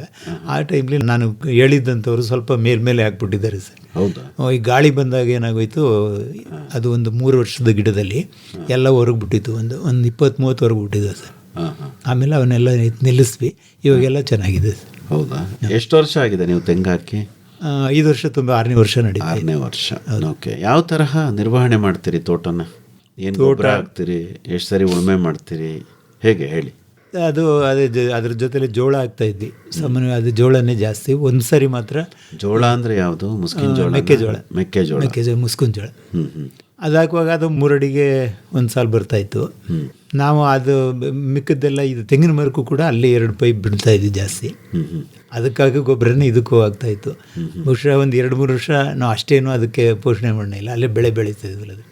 ನಂತರ ಏನು ಮಾಡಿದೆ ಅಂದರೆ ಅದ್ರ ಸುತ್ತ ಒಂದು ಪಾತೆ ಥರ ಮಾಡಿ ಆಳಿನ ಕೈಲೇ ಮಾವಟಿನಲ್ಲಿ ಪಾತೆ ಮಾಡಿಸಿ ಅಲ್ಲಿಗೆ ಒಂದಷ್ಟು ಗೊಬ್ಬರ, ದನದ ಗೊಬ್ಬರ ಹಾಕಿಸ್ತೇವೆ ಸರ್. ತಿರ್ಗಾ ಇನ್ನೊಂದು ಸಾರಿ ಅದೇ ರೀತಿ ಇದರಲ್ಲಿ ಟ್ರಿಲ್ಲರಲ್ಲಿ ರೌಂಡಾಗಿ ಇದು ಮಾಡಿಸಿ ಅದಕ್ಕೆ ಕೊಟ್ಟಿಗೆ ಗೊಬ್ಬರ ಜೊತೆಗೆ ಒಂದಷ್ಟು ಇದನ್ನು ಹಾಕ್ತಿದ್ದೆ, ಬೇವಿನ ಹಿಂಡಿ ಹಾಕ್ಬಿಟ್ಟು ಈ ಟ್ರೈಕೋಡರ್ಮನ್ನು ಹಾಕಿದ್ದೀನಿ ಸರ್. ಹೌದಾ? ಟ್ರೈಕೋಡರ್ಮ ಒಂದು 10 ಪ್ಯಾಕೆಟು ಅದಕ್ಕೆ ಮಿಕ್ಸ್ ಮಾಡಿ ಅದನ್ನು ಇಲ್ಲಿ ಒಂದು 8-10 ದಿವಸ ಬಿಟ್ಟಿದ್ದೆ. ಮಳೆ ಬೇರೆ ಬೀಳ್ತಾಯಿತ್ತು. ಅದನ್ನು ಮಿಕ್ಸ್ ಮಾಡಿ ಪ್ರತಿನಿತ್ಯ ಮಿಕ್ಸ್ ಮಾಡ್ತಾಯಿದ್ವಿ. ಆಮೇಲೆ ಒಂದು 15 ದಿವಸ ಬಿಟ್ಟು ಅದಕ್ಕೆ ಸುಮಾರು ಒಂದು 5 kg ಕೊಡ್ತಿದ್ದೆ. ನೀರಿನ ವ್ಯವಸ್ಥೆ ಏನು ಋಷಭೇಂದ್ರ ಅವರೇ ತೋಟಕ್ಕೆ? ನೀರು ನಮ್ಮ ಹತ್ರ 2 ಕೊಳವೆ ಬಾವಿಗಳಿದೆ. ಅದರಿಂದ ಡ್ರಿಪ್ಪು ಹನಿ ನೀರಾವರಿನೇ ನಾವು ಮಾಡ್ಕೊಳ್ಳೋದಿದೆ. ಎಲ್ಲಕ್ಕೂ ಹನಿ ನೀರಾವರಿನೇ. ಈಗ ತೆಂಗು ಒಂದೇ ಬೆಳೆ ಅಲ್ಲಿರೋದು, ಮಧ್ಯದಲ್ಲಿ ಜೋಳ ಬೆಳೀತಾ ಇದ್ರಿ, ಈಗಲೂ ಬೆಳೀತೀರಾ? ಈಗ ನಿಲ್ಲಿಸ್ಬಿಟ್ಟಿದ್ದೀನಿ ಸರ್. ಅದಕ್ಕೆ ಯಾಕೆಂದರೆ ಅದು ಇಳುವರಿ ಕಮ್ಮಿ ಆಗುತ್ತೆ ಈಗ. ಅದಕ್ಕೆ ನಾನು ಬಾಳೆ ಬೆಳೆಯೋಣ ಅಂತ ನೋಡಿದೆ. ಈಗ ಒಂದು 250 ಗಿಡ ಬೇರೆ ಹಾಕಿದ್ದೀನಿ. ಅಲ್ಲೂ ಒಂದು ಚಿಕ್ಕದಾಗಿ ತೆಂಗಿನ ಸಸಿ ಹಾಕಿದ್ದೀನಿ. ಆದರೆ ಚೆನ್ನಾಗಿ ಬಂತು. ನಾನೇನು ಸ್ವಲ್ಪ 10% ಗೊಬ್ಬರ ಕೊಟ್ಟಿದ್ದೀನಿ ಅಷ್ಟೇ, ರಾಸಾಯನಿಕ ಗೊಬ್ಬರ. ಇದಕ್ಕೆ ಬಾಳೆಗೆ ಒಳ್ಳೆ ತಳಿ ಅಂತ ಕಾಣುತ್ತೆ. ಅದು ಭಾಳ ಚೆನ್ನಾಗಿ ಬಂದಿದೆ ಸರ್. ಅದು ಒಂದು 40-45 kg ಒಂದು ಗೊನೆ ಬರ್ತಾಯಿತ್ತು. ಈಗ ಅದನ್ನು ಬಾಳೆ ಹಾಕೋಣ ಅಂತ ನೋಡಿದೆ. ಆದರೆ ಬಾಳೆ ಈ ಥರ ಆಯ್ತಲ್ಲ, ಇವಾಗ ತಗೊಳ್ಳೋರೇ ಇಲ್ಲ ಸರ್. 4 ರೂಪಾಯಿಗೂ ತಗೋತಾ ಇಲ್ಲ. ನಾನು ಒಂದು ಕೊಡಲೇ ಇಲ್ಲ. ನಮ್ಮ ಆಳುಗಳು ತಗೊಂಡೋಗಿ ಕೊಟ್ಟಿದ್ರು ಅಂಗಡಿಗೆ ಒಂದು 2 ಗೊನೆನ. ಅದು ಬರೀ 100 ರೂಪಾಯಿ ಹಾಕೊಂಡ್ರಂತೆ. ಅದನ್ನೂ ಕೊಟ್ಟಿಲ್ಲ ಅವರು. ಅದಕ್ಕೆ ಕೊಡೋದೇ ಬೇಡ ಅಂದ್ಬಿಟ್ಟು ಅದನ್ನೇ ಏನು ಮಾಡ್ತಾಯಿದ್ದೀನಿ ಅಂದರೆ ಹಣ್ಣಾಗಿರೋದನ್ನು ತಗೊಂಡ್ಬಿಟ್ಟು ಅದನ್ನೆಲ್ಲ ಎಳೆದ್ಬಿಟ್ಟು ನೀರಿನೊಳಗೆ ಹಾಕಿಸ್ತೀನಿ. ಅದ್ರ ಜೊತೆಗೆ ಈ ಲಕ್ಕಿ ಸೊಪ್ಪು, ಉಗ್ನೆ ಸೊಪ್ಪು ಮತ್ತು ಎಕ್ಕದ ಸೊಪ್ಪು ಇವೆಲ್ಲ ಹಾಕ್ಬಿಟ್ಟು ಏನೇನು ಸೊಪ್ಪು ಸಿಗುತ್ತೆ ಎಲ್ಲ, ಬೇವಿನ ಸೊಪ್ಪು ಕೂಡ ಅದನ್ನು ಹಾಕ್ಬಿಟ್ಟು ಅದಕ್ಕೆ ಕೊಳೆದ ಮೇಲೆ ಸ್ವಲ್ಪ ಒಂದು 8 ದಿನ ಅದ್ರ ಜೊತೆಗೆ ಈ ಬಾಳೆಹಣ್ಣು ಇದನ್ನು ಕೂಡ ಚೆನ್ನಾಗಿ ಇದು ಮಾಡಿಬಿಟ್ಟು ಹಾಕ್ಬಿಟ್ಟು ಅದನ್ನು ಒಂದು 2 ದಿನ ಬಿಟ್ಟು ಅದನ್ನು ಒಂದು ಸರಿ ಹಾಕಿಸ್ತೇವೆ ಸರ್. ಯಾವುದಕ್ಕೆ? ತೆಂಗಿನ ಮರಗಳಿಗೆ ಎಲ್ಲಕ್ಕೂ ಗುಳಿಗೆ ಒಂದೊಂದು ಅರ್ಧ ಬಕೀಟಷ್ಟು, ಅಂದರೆ ಸುಮಾರು ಒಂದು 7-8 ಲೀಟರ್ನಷ್ಟು ಒಂದೊಂದಕ್ಕೆ ಸುತ್ತ ಹಾಕ್ಸಿದ್ದೀನಿ. ಅಂದರೆ ಬಾಳೆ ಕಟಾವೆ ಮಾಡಲಿಲ್ವಾ ನೀವು? ಬಾಳೆ ಕಟಾವು ಮಾಡಲಿಲ್ಲ ಸರ್. ಈಗಲೂ ಇದು ಒಂದು 20 ಗೊನೆ ಥರ ಹೆಂಗಿದ್ದಾವೆ. ಯಾವ ತಳಿ ನೀವು ಬೆಳೆದಿತ್ತು? ಅದು ಪಚ್ಚಬಾಳೆನಾ ಅಥವಾ ಪುಟ್ಟಬಾಳೆನಾ? ಯಾವುದು G9 ಸರ್. ಏನು ಟಿಶ್ಯೂ ಕಲ್ಚರ್ ಗಿಡ ತಂದ್ರೆ ನೋಡಿ ಚೆನ್ನಾಗಿ ಬೆಳೆದ. ಅಲ್ಲೇ ಪಕ್ಕದಲ್ಲೇ ಹಿಂದ್ವಾಡಿ ಹತ್ರ ಇದೆ ನರ್ಸರಿ, ಅಲ್ಲಿಂದ ತಂದು ಹಾಕಿದ್ದೆ. ಖರ್ಚೆಷ್ಟು ಮಾಡಿದ್ರಿ? ಖರ್ಚೇನೊಂದು 15,000 ರೂಪಾಯಿ ಆಗಿದೆ ಸರ್. ಹೌದಾ? ಅಷ್ಟೇ. ಅದು ಎಷ್ಟು ಅಂದರೆ ಒಂದು 10 ಕುಂಟೆ ಬರ್ಬೋದು ಸರ್. ಹೌದು, ಅಂದರೆ ಸ್ವಲ್ಪ ಪ್ರಮಾಣದಲ್ಲಿ 250 ಹಾಕಿದೆ. ಒಂದು 200 ಗಿಡ ಚೆನ್ನಾಗಿ ನಿಂತಿದ್ದು. 200 ಗಿಡ. ಓಕೆ. ಅಂದರೆ ಅದರಲ್ಲಿ ನೀವೇನು ಆದಾಯ ಕಾಣಲೇ ಇಲ್ಲ? ಆದಾಯ ಏನಿಲ್ಲ ಸರ್. ಎಲ್ಲರೂ ಚೆನ್ನಾಗಿ ಸಂತೃಪ್ತಿಯಾಗಿ ತಿಂತಾಯಿದ್ದಾರೆ. ಯಾರೇ ಬಂದರೂ ಕೊಡ್ತಾ ಇದ್ದೀವಿ ಸರ್. ನಾವು ನಮ್ಮ ಕೊಳ್ಳೇಗಾಲದಲ್ಲಿ ಯಾರು ಗೊತ್ತಿರೋರಿಗೆ ತಗೊಂಡೋಗಿ ಕೊಡ್ತೀನಿ. ಕೆಲವರು ಅವರೇ ಬಂದು ತಗೊಂಡೋಗ್ತಾರೆ. ಪರವಾಗಿಲ್ಲ, ಅಷ್ಟೇ ಸರ್. ಮೇಡಮ್ನವ್ರು ಏನು ಮಾಡಲಿಲ್ವಾ ಬಾಳೆಹಣ್ಣಲ್ಲಿ, ಬಾಳೆಕಾಯಲ್ಲಿ? ಸುಮಿತ್ರಾ ಅವರು ಚಿಪ್ಸ್ ಮಾಡಿದೆ ಸರ್. ಚೆನ್ನಾಗಿ ಬಂದಿತ್ತಾ? ಚೆನ್ನಾಗಿ ಬಂದಿತ್ತು. ಈಗ ನಿಮ್ಮ ಭಾಗವಹಿಸುವಿಕೆ ಹೇಗೆ ವ್ಯವಸಾಯದಲ್ಲಿ? ಯಜಮಾನರು ಸದ್ಯಕ್ಕೆ 50% ಸಪೋರ್ಟ್ ಮಾಡ್ತಾಯಿದ್ದೀನಿ ಸರ್. ಇನ್ನೂ 50% ಹೋಗೋಕ್ಕಾಗ್ತಾ ಇಲ್ಲ. ಒಬ್ಬರೇ ಓಡಾಡ್ತಾ ಇದ್ದಾರೆ. ಓಕೆ. ಏನು ನಿಮ್ಮ 50% ಸಪೋರ್ಟ್ ಅಂದರೆ ಏನು? ಅವ್ರಿಗೆ ಏನು ಬೆನ್ನೆಲುಬಾಗಿ ಅವ್ರಿಗೆ ಏನು ಮಾಡಬೇಕು ಸಹಾಯವಾಗಿ ನಾನು ನಿಂತಿದ್ದೀನಿ ಸರ್. ಇಲ್ಲಿ ಮನೆಯಲ್ಲಿ ನಮ್ಮ ತಂದೆ ಇದ್ದಾರೆ, ಇನ್ನೊಬ್ಬ ಮಗ ಇದ್ದಾನೆ, ಮಗ ಸೊಸೆ ಇಲ್ಲೂ ನೋಡ್ಕೊಬೇಕು. ಹಂಗಾಗಿ ನಾನು 2 ಕಡೆನೂ ಬ್ಯಾಲೆನ್ಸ್ ಮಾಡೋಕ್ಕೆ ಕಷ್ಟ ಆಗ್ತಾಯಿದೆ. ನೀವು ಜಮೀನಿಗೆ ಹೋದರೆ ಏನೇನು ಕೆಲಸ ಮಾಡ್ತೀರಿ ಜಮೀನಲ್ಲಿ? ಜಮೀನಲ್ಲಿ ಏನು ಸಣ್ಣ ಪುಟ್ಟ ಹೂವಿನ ಗಿಡಗಳಿದ್ದರೆ ಅದನ್ನೆಲ್ಲ ನೋಡ್ಕೊಳ್ಳೋದು, ಅದಕ್ಕೆಲ್ಲ ನೀರು ಹಾಕೋದು ಮಾಡ್ತೀನಿ ಸರ್. ಮೇಲೆ ಹೋಗೋಕ್ಕೂ ಸರಿ, ಕೆಳಗಡೆ ಮಾಡೋಕ್ಕೂ ಸರಿ, ಅಲ್ಲಕ್ಕೂ ರೆಡಿ ಇದ್ದೀವಿ ಸರ್. ಅಲ್ಲಮ್ಮ ಸುಮಿತ್ರಾ, ಹೇಳಿ ಸರ್. ಈಗ ಸುಮಾರಾಗಿ 4 ಎಕರೆ ಜಮೀನಿದೆ ನಿಮಗೆ. ಹೌದು. ನಿಮ್ಮ ಮನೆಗೆ ಬೇಕಾದ್ದು ತರಕಾರಿಗಳು ಅಥವಾ ಹಣ್ಣು ಈ ಥರದ ಒಂದಷ್ಟು ಗಿಡಗಳನ್ನಾದರೂ ಹಾಕೋಬೋದಲ್ಲ? ಹೌದು ಸರ್, ಮಾಡಿದ್ದೀವಿ ಸರ್. ಈಗ ಏನು ಮಾಡಿದಿರಿ ಹೇಳಿ? ಮಾಮೂಲಿ ಈಗ ಟೊಮೊಟೊ ಬೆಳೆದಿದ್ದಾಗ ಮನೆ ಆಯ್ತಿತ್ತು. ಸೊಪ್ಪೆಲ್ಲ ಬೆಳಿತೀವಿ ಸರ್. ಸಬ್ಸಿಗೆ, ದಂಟು, ಪಾಲಕ್ಕು ಎಲ್ಲ ಸೊಪ್ಪೆಲ್ಲ ಬೆಳಿತೀವಿ. ಹೇಗೆ ಬೆಳಿತೀರಿ? ಅದೇ ಮಾಮೂಲಿ ಅಲ್ಲಿ ಜಮೀನಲ್ಲಿ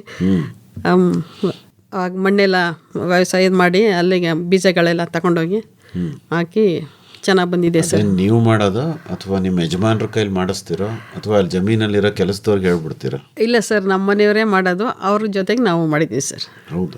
ಸರ್. ಅಂದರೆ ಸೊಪ್ಪಿನ ಮಡಿ ಮಾಡಿದಿರಿ? ಮಡಿ. ಯಾವ್ಯಾವ ಸೊಪ್ಪು ಬೆಳಿತೀನಿ ಅಂದರೆ? ಪಾಲಕ್ಕು, ದಂಟು, ಸಬ್ಸಿಗೆ, ಕೊತ್ತಂಬರಿ ಸೊಪ್ಪು, ಮೆಂತ್ಯ, ಮತ್ತು ನುಗ್ಗೆ ಸೊಪ್ಪು ಬೆಳಿತೀವಿ ಸರ್. ನುಗ್ಗೆ ಗಿಡ ಹಾಕೊಂಡಿದ್ದೀವಿ. ಮಾಮೂಲಿ ನೆಲ್ಲಿಕಾಯಿ ಗಿಡ, ಕರಿಬೇವು, ಮತ್ತು ಸೀಬೆಕಾಯಿ, ದಾಳಿಂಬೆ, ಸಪೋಟ. ಅಂದರೆ ಅದ್ಯಾವುದು ಇನ್ನೂ ಸೀಬೆಕಾಯಿ ಮತ್ತು ದಾಳಿಂಬೆ ಬರ್ತಾಯಿದೆ.